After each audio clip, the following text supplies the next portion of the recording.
Hello, everyone, and welcome to the QT2 Systems podcast on the coaches of QT2. My name is Reem Jishi, and I'm the content director for QT2. With us today, I'd like to welcome Coach Jennie Hansen. Jennie has been, I will let her fully talk about who she is, but special place in my heart because she is currently my coach and has helped me a great deal. Welcome, Jennie. Well, thank you for having me, Reem. So I'm just going to start with you as an athlete a little bit. We'll touch now, we'll come back to it later, but when did you join QT2 as an athlete? It's forever ago. It was the end of 2011. I got pulled in and I've been there ever since. Okay. And did you come in? So you're a professional triathlete. Did you come Yeah. in as a pro or did you come in as an age grouper? My coach my original coach of QT2 is local, and she had started kind of talking to me as an amateur, and I was sort of at the point where I was looking for a coach because I had signed up for my first Ironman the next year, and then I ended up in the process of that actually qualifying for my pro card at 70.3 Worlds that fall. So I kind of started as a pro, I guess, but Okay. wasn't originally the plan. Okay. And then you became a coach with QT2. When did that happen? I think I became official towards the end of 2020. So Okay. a couple of years ago. Yeah. So a couple of years. Okay. So we're going to focus on you as a coach for most of this interview at the beginning. So what types of athletes do you work with? I work with pretty much the whole spectrum, from like very beginners to those who are kind of more advanced age groupers trying to qualify for world championships and everything in between. I like having a range. I think it's fun to, because I kind of started knowing nothing. So I remember that, I relate to that. And I can also relate to sort of just the high performance aspect of it as well. Okay. And do you work with just triathletes or do you work with single sport at all too? Mostly triathletes. I mean, I think I'm listed as a run formula coach, but I haven't had any straight runners yet. Okay. All right. And do you have a coaching philosophy, something that you kind of pull to? I mean, the thing I want the most is just for triathlon or running or whatever to be something that enhances somebody's life in a positive way and isn't like a source of, I mean, there will be times where fitting everything in becomes stressful, obviously, as you know, but overall, it just should be like this net benefit in terms of like just the satisfaction from completing workouts and races, and the stress relief sometimes from getting out for a run outweighs the any sort of like negative from the sport. So I want it to just be a good experience for everybody, and I feel like it's sort of my role to make sure it's fitting in that way. And then also just I'm not going to dictate what role how much somebody should put into triathlon or what kind of role it should take in their life. I like to let them, decide how much they want to put into the sport, but then do everything I can within those bounds to help them meet their goals. Yeah, that's great. So when you give someone a Z1 run and they write back and say, I met up with a friend today, it didn't quite turn into yeah, exactly. It happens sometimes. Right. It happens sometimes. It happens. I'm not going to come down super hard on things like that because I will tell athletes, especially when they're first starting out, that not every workout is going to be like super fun, and there are going to be some ones that you look at the numbers and are kind of like stressed about whether or not you can hit them, but overall there should be a net benefit. Yeah. So when an athlete, well, let me ask the first question. Do your athletes, when you give them, you just said like sometimes they're not sure if they're going to hit numbers or they're coming up to a big race. Do you find that the athletes have doubts along the way as to whether they're able to do what is given to them? Or absolutely. Yeah, for sure. So how do you approach that? I think it kind of depends on the athlete and where we are in the training cycle. I think if it's going into a race, it's a matter of being able to sort of like objectively look at their training and say, here's, the reasons why, here's what you've done, here's this body of work you've put in, here's why you're ready to, try to execute the race in this direction. But if it's something where if it's like, 3 or 4 months out from a race and it's an athlete that say has doubts about whether they can race in heat, I think it's kind of my role then to come up with a plan moving forward and say, here's how we're going to deal with that. Here's like what we can do training wise to try to sort of mitigate those fears. And also just, have communication with the athlete and, ask them, what would make you feel confident in terms of being able to sort of overcome these doubts. Okay. If there's time. So when you're starting to work with an athlete like that, first interview, get to know you, are there kind of questions that you like to ask? I kind of just, I always start off with just, tell me about really open-ended, like tell me about yourself, tell me how you got into the sport, and then kind of move into there, what are some of your goals moving forward, what are some of the challenges you've had in the past, and then get into like the logistic stuff about how do you fit triathlon into your life. Mm-hmm. What are you used to using to track and record and all that? Okay. And so over the years, I mean, now I'm first curious for going from an athlete. So how did you decide to start coaching, having been an athlete for, a dozen years before that you started coaching? How did you decide to move over? I started coaching actually like 10 years ago, just locally for a different local company. And it was one of those things where, I love the sport, and it always kind of thought about, even back in the day, like growing up running, maybe I'd want to coach running someday. So I actually had got a conversation with a patient about this yesterday, but I just, took the USAT course and I got started. I gave a talk about like injury prevention or something at a local bike shop and had mentioned I had the certification, but I hadn't really started coaching yet. And afterwards, my very first athlete, Matt, thank you, came up to me and he just kind of said, I'm starting to get into triathlon. I just want a little more direction. I'll kind of be your guinea pig if you'll be my guinea pig and, take me on. And, so that's how I started, was just like one athlete. And then he referred a few friends and family members to me. And then I was with a local company for a while and then decided to move over to QT2, kind of just to be under the bigger umbrella and have a chance to just kind of grow a bit. So. Yeah, that's what I was going to ask. So what was it about, having been an athlete with QT2 for a long time, you knew what the coaches could provide? Was there anything that pulled you over to say, okay, now I want to coach for QT2 instead? I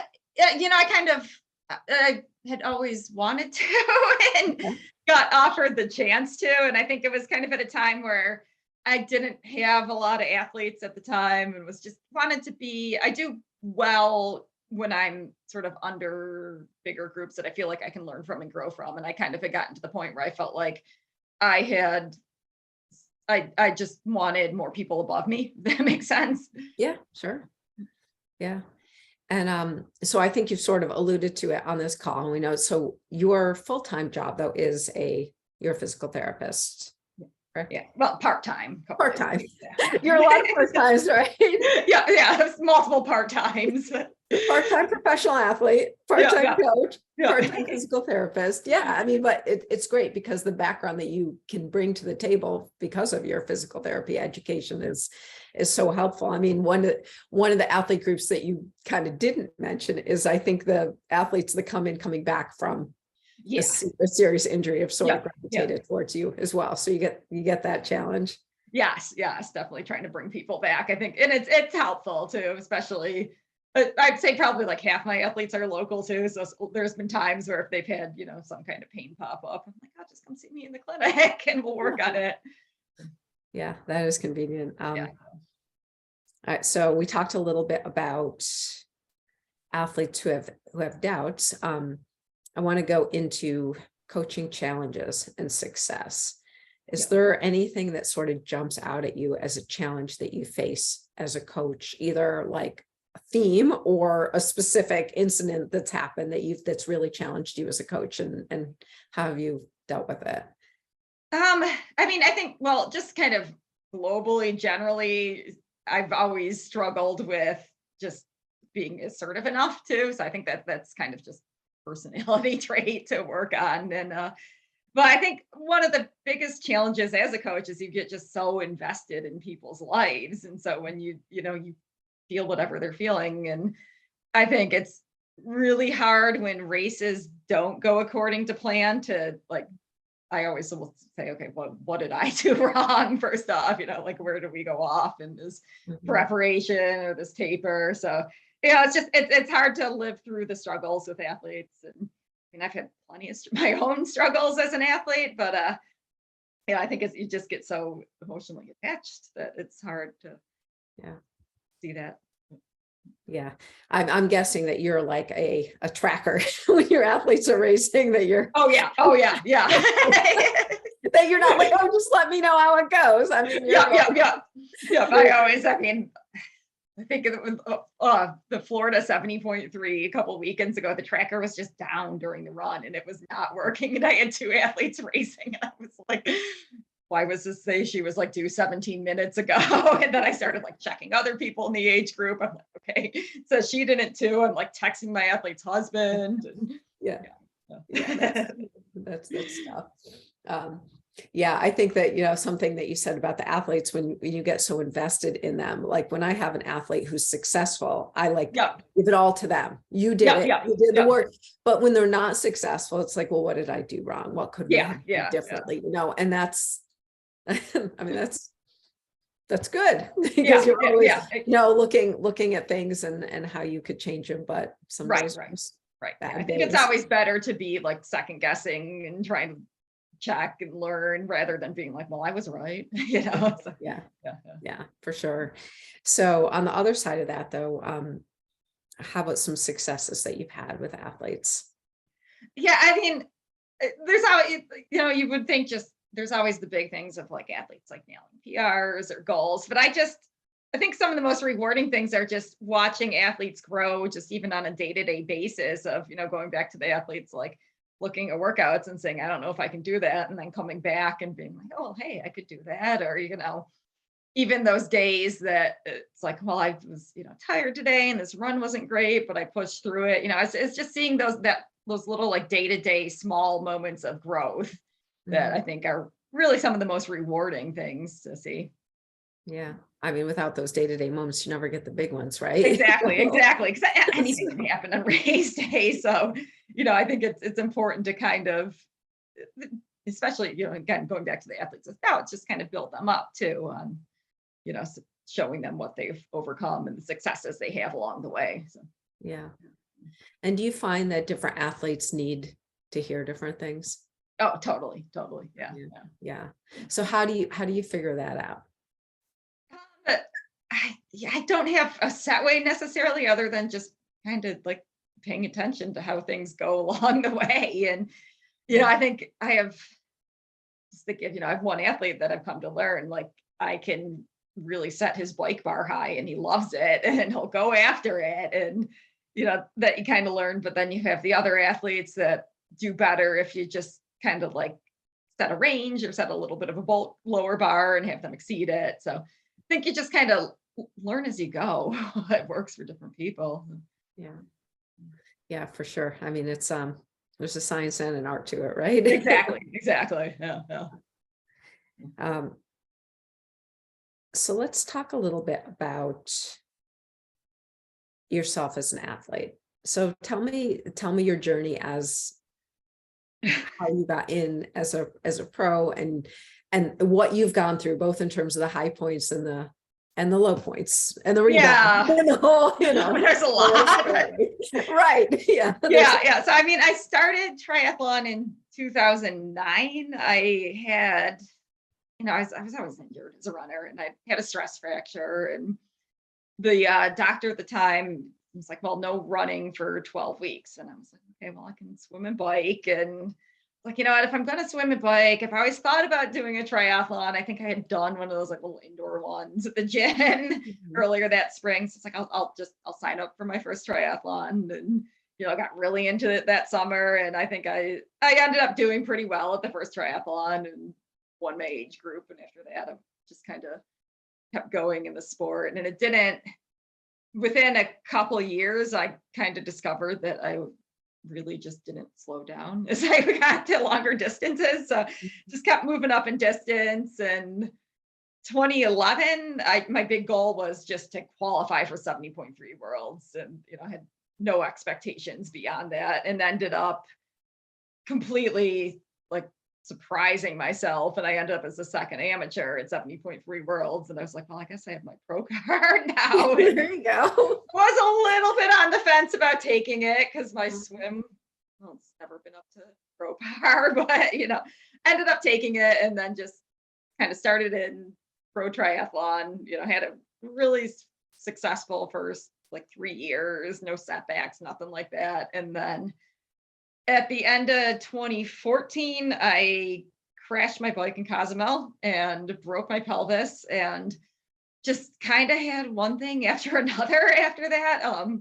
Ended up having to have hip surgery the next summer, and then kind of following year raced, had a lot of just chronic pain, had another hernia repair at the end of that year. And finally, like 2017, 2018, I was rolling pretty good, but really just was having a lot of like intermittent left-sided glute pain, hamstring pain that really escalated. I raced a ton in 2018, and it really, really escalated throughout that year. And it tried to have some treatments on it that winter, ended up just compensating my way into a stress fracture on the right side, but later in that year. And really for the next few years, just have dealt kind of on and off with a combination of the two things, to the point that I ended up having surgery to repair my proximal hamstring pretty much a year ago. And, have had to deal with some on and off pain in the right hip since then too. So it's always something, but I was able to get in some races through it. So yeah. So when you were coming back, this year after the surgery, I know it was a pretty long haul for you. Yes. I think of uncertainty. Of all the things I've gone through, this past year was tough, because the hamstring surgery is like one of those kind of like real last resort things. And, it was not, it took care of some stuff. It didn't take care of everything. It just, got a lot of like chronic pelvic floor stuff going on too. But at one point in the middle of the summer, the doctor was like, well, we've done everything we can. Maybe, maybe you need to re-examine your relationship with exercise, and Ironman's not for you. And maybe you should do sprint triathlons. And I was like, no, I'm not listening to that. So that didn't sound very good. Yeah. So, I mean, it was a real slow build, but I got there eventually. And the last block I had, the body held up really well. So I was happy with that. So when you came back after your surgery and you're, not moving for a while, did you put anything on your like radar as this is what I'm shooting for? There was a dog. Yeah, I mean, I definitely all year long, I knew I wanted to race Cozumel, because it's just ever since I crashed there, every year I've been like, I want to go back, I want to finish, because that crash kind of set off the whole cascade of everything I've been through, just with all the pelvic hip stuff just not being right ever since then. So I've always wanted to finish. And then like every fall, I've either been injured or gotten sick, or just kind of been like, well, maybe I want to race a different race instead. So I just kind of chickened out. So I knew all along that was sort of the end goal. And it always felt safe saying like a late November race would be realistic. So yeah. Did you tell anyone? There were a few people that knew. I didn't widely. I was, even up until like flying to Cozumel, I was like, this is happening, I guess. I was just so, I guess, superstitious that something could happen at any point, that I didn't totally, there were people that were in the know, but I didn't put it out there a ton. So yeah. So you had quite the eventful day at Cozumel. So, tell us about that day. Yeah. So, I mean, I started the race, and then, this one was rough, but whatever. Always is for me. And on the bike, I'm feeling good. I get past the point where I'd crashed before, which is mile 15. And I'm like, all right, I'm doing good. And like less than 10 minutes later, there was just one of those little white rectangular reflectors sitting on the white line that I just didn't see. And I hit it, and immediately I was like, I'm about to crash again, right? This is happening. And I just kind of let it happen, and ended up smashing just kind of face first into some bushes.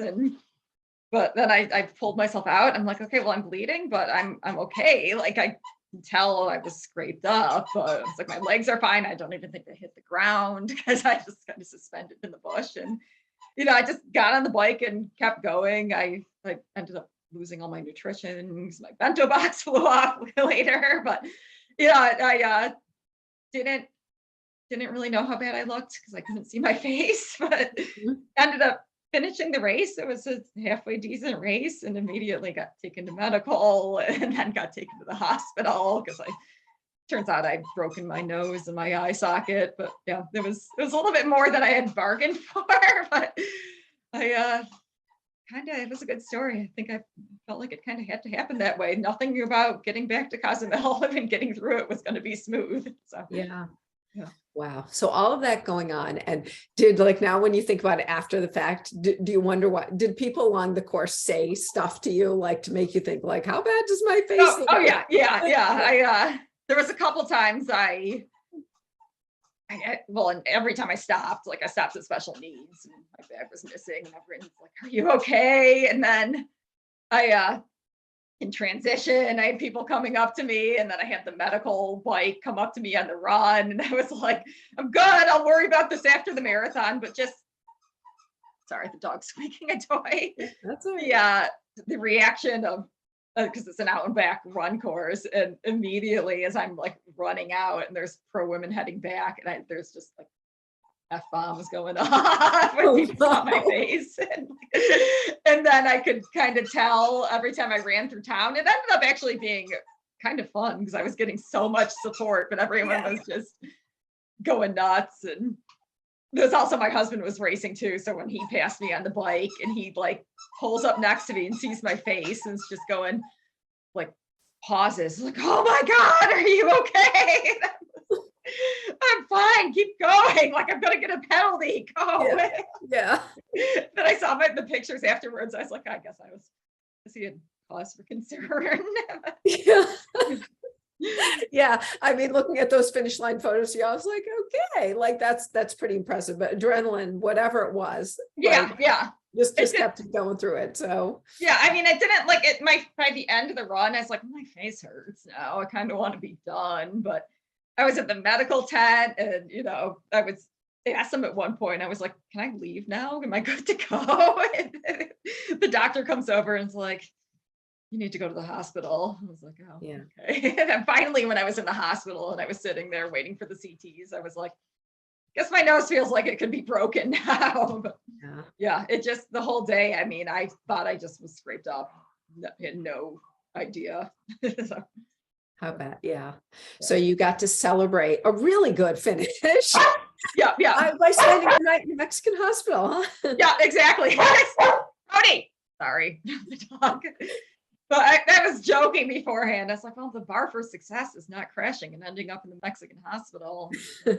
Anyways. Well, there was a new bar for success. Yes. That was like, well, I finished. So and you finished and then ended up in the Mexican hospital. Right. After the finish. That's a distinction with a difference. That's important. Yeah. So when you went back in like town the next day, were people like, oh, you? Oh yeah. But it kind of was like we went out to dinner and these women like were clapping for me, and then one comes up and was like, we're buying you a drink. Okay. And then someone else like messaged me and she's like, yeah, everyone on the ferry was talking about you.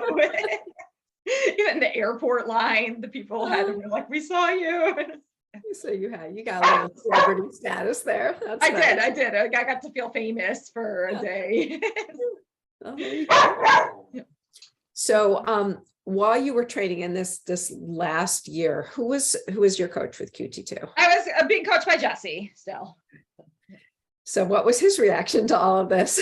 He like just texted me as soon as the race finished, and I get my phone back for a few hours, and finally just like sent him a picture of my face, and it was like, yeah, it's like it was good, just minus the part where I detoured into the bushes. He was like, calls me and he's like, this is a joke, right? Like that's an old picture. That's like, or did you stage this? He's like, I can see you staging this. that happened.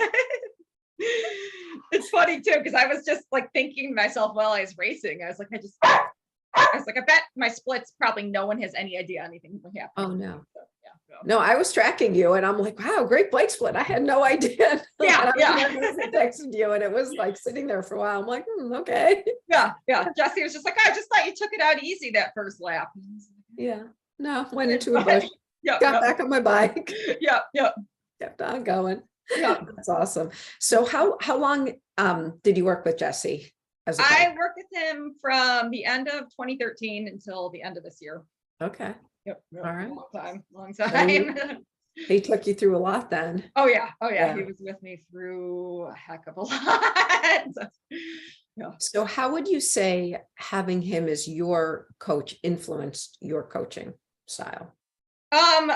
Probably a lot. I think I've heard everything he has to say a million times. And I think it's just, the level of detail and the level of responsiveness I had for a while too was just something I kind of wanted to model myself after as well. Mhm.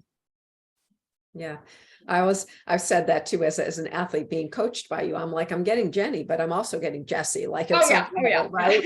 And I think one of the great things being coached by a QT2 coach is that we're like, it's all part of the education process. Exactly. Yeah. Constantly learning and being able to apply that to our athletes as well. So yeah. I remember, I think when I was going through the training, Amy Javins at one point was saying to me, she's like, yeah, it's an interesting experience when you've been an athlete with the program for so long and then you become a coach because you're kind of going through the training and like, oh yeah, that's like why we do things this way, Right.